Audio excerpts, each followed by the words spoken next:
motion. First, I want to congratulate my sister for bringing this motion to the floor.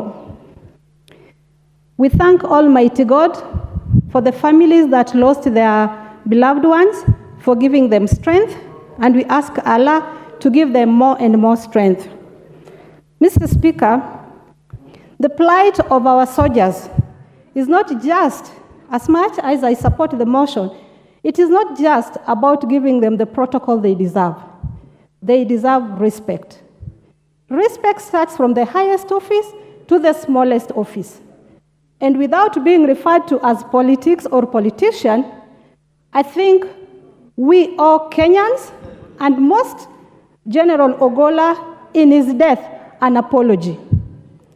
What we saw during his mass, where he was being blamed on something that God knows if he did or not, but in the African community, a dead person is given respect. I think it is very wrong for someone to come out and mention the things that were mentioned about General Ogolla. At the same time, you sit down and wipe your tears. It's mockery to the dead. It's mockery to God. So I am requesting the government of Kenya to apologize to Kenyans and respect that the defense forces do not do politics, do not eat politics, do not practice politics, do not dance with the politicians. They are out there to protect us and protect our land. And so they deserve dignity of highest order.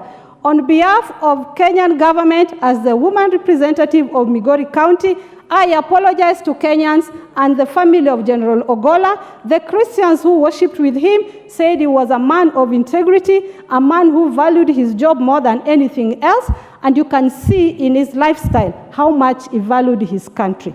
It is absurd, and I request that God please forgive us for mentioning General Ogolla in his death in such a manner that we did. May you, Allah, please forgive us. Mr. Speaker, our defense team, this is the first time in the history of Kenya that we have lost such an important person of the defense team. I am wondering, what has the government thought of as the emotions that were shed during General Ogolla's death, other than his immediate family? There's a family that he worked with for 40 years.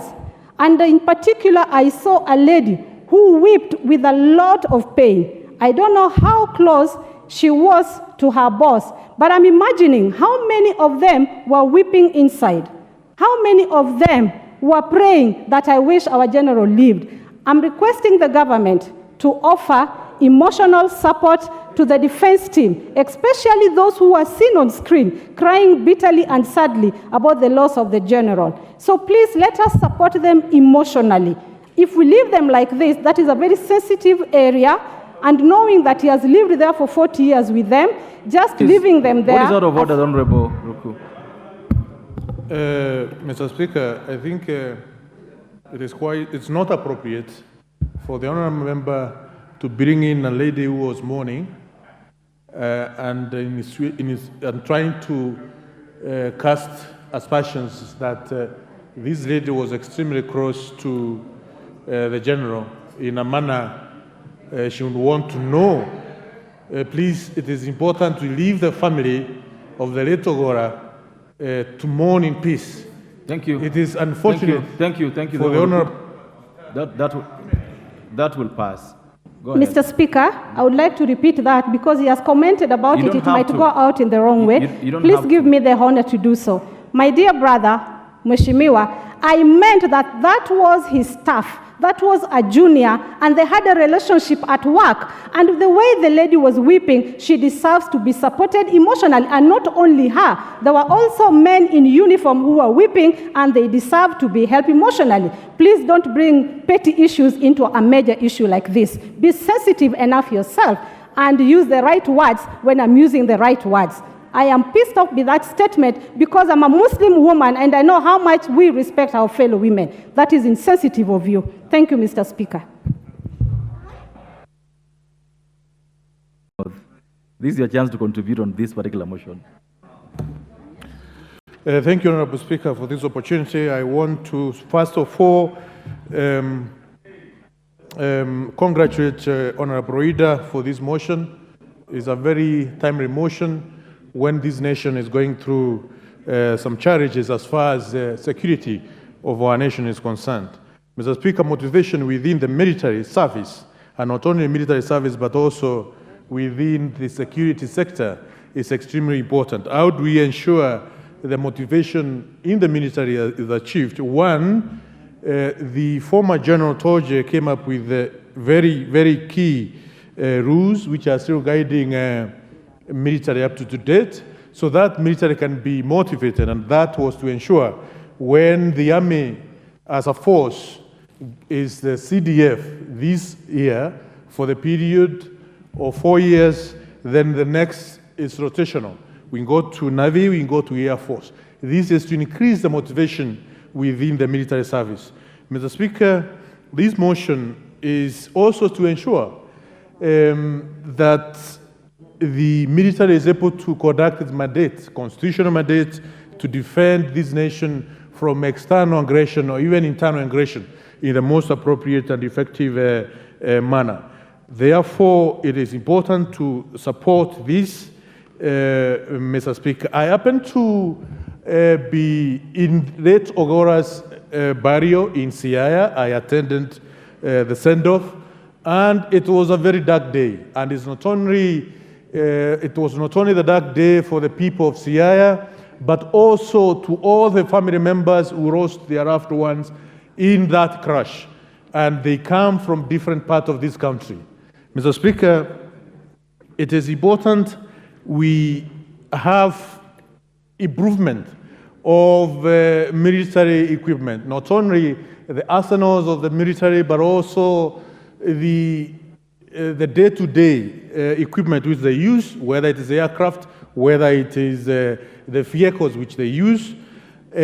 We must be able, this House must be able to be accountable as far as the budget which is allocated each and every year, which goes to improvement of the equipment which military uses, must be properly accounted for. And not only the military in terms of the generals and the service men who work in the military, but also the commander-in-chief of the Defense Forces of Kenya. The aircraft which the commander-in-chief uses must also be modernized. It is true the Air Force One, which the president uses, cannot be able to transfer from Kenya all the way to New York, from Kenya all the way to Europe. It is not indeed a very safe aircraft as it is at the moment. At this point, Mr. Speaker, it is good also to congratulate the late President Moi for achieving to ensure military discipline. Kenya military becomes one of the most disciplined forces we have in Africa, but also in the world. This is through effort of the late President Moi, plus other presidents who have served this nation, and the generals who have served the nation. Mr. Speaker, it is not only the military, but also the police service.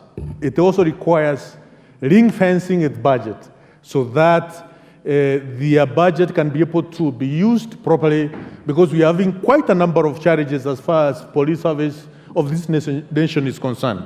Mr. Speaker, we need to move with speed as a House to ensure those who are in security, whether in military or in police service and other security agencies, are well resourced, including the National Intelligence Service. They are well resourced to ensure the security of our nation becomes a priority. That's the only way we can be able to grow our economy. That's the only way we can be able to have investors coming in this economy, and our economy can be able to be predictable, and therefore creating more jobs for our youth and for the future generation.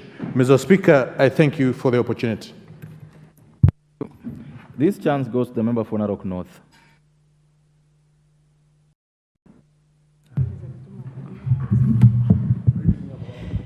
Thank you, Mr. Speaker, for giving me this opportunity to contribute to this motion on the establishment of a priority boarding protocol for KDF and